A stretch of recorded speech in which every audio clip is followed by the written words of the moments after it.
So 5 bad habits preparing for a job interview.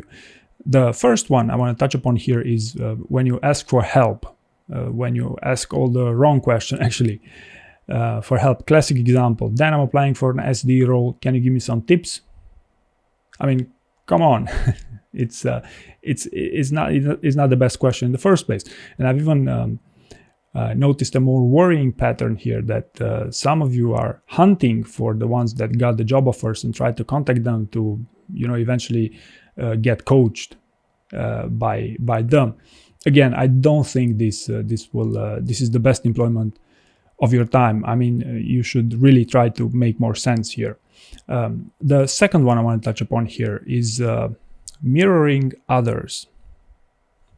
For example, I've had more than once this scenario where I've been talking to the husband preparing for a job interview, and he couldn't stop talking about how easy it was for his wife to get the jobs, and not at all easy for them to actually pass that job interview. And the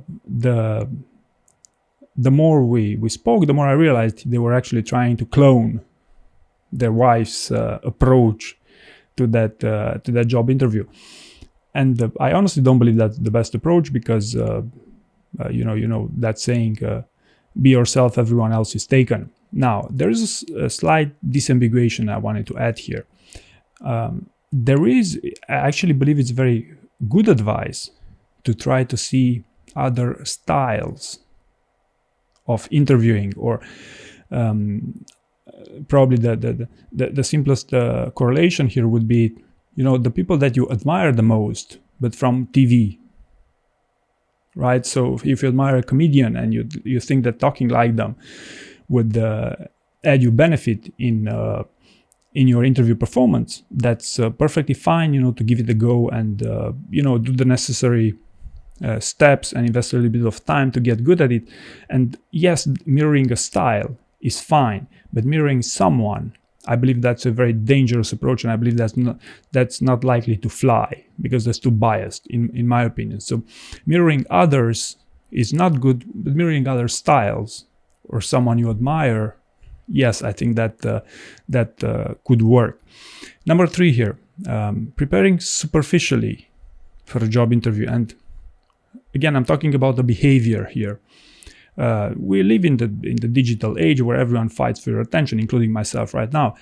But you should know to allocate your time consistently. So in other words, if you're switching very often between, writing stories for a job interview and watching my YouTube videos, that's not the best employment of your time, because you don't have that deep thinking required to significantly improve the quality of your answers in this case.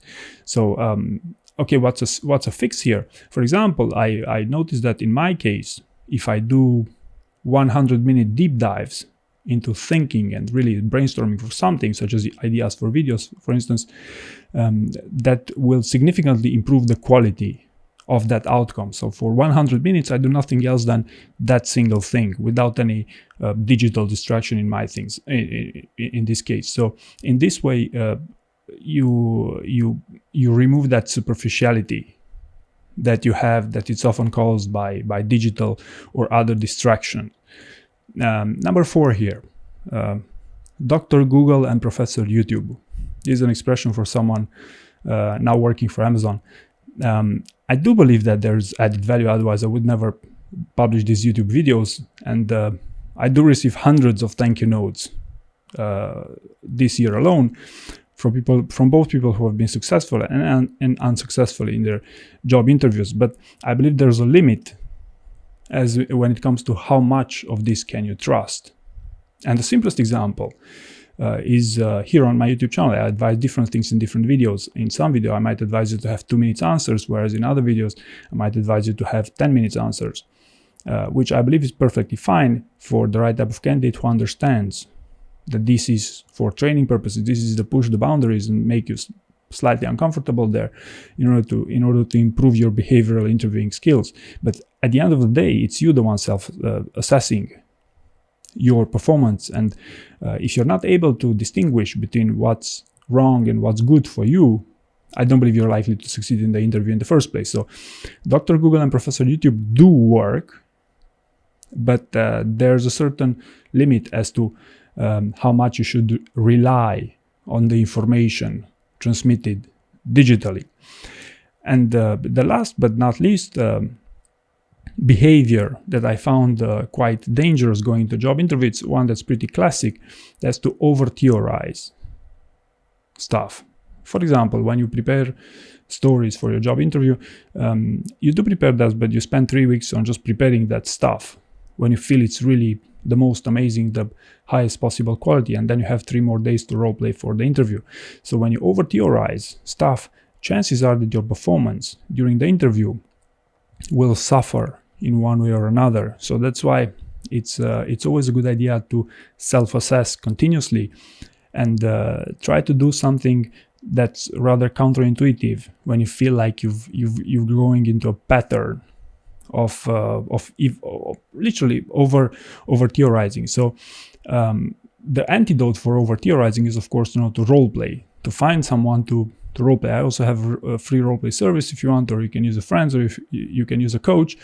But what I found that works best is to have multiple sources of receiving feedback for these things. So hopefully you found these behaviors as interesting information, and thank you very much for watching.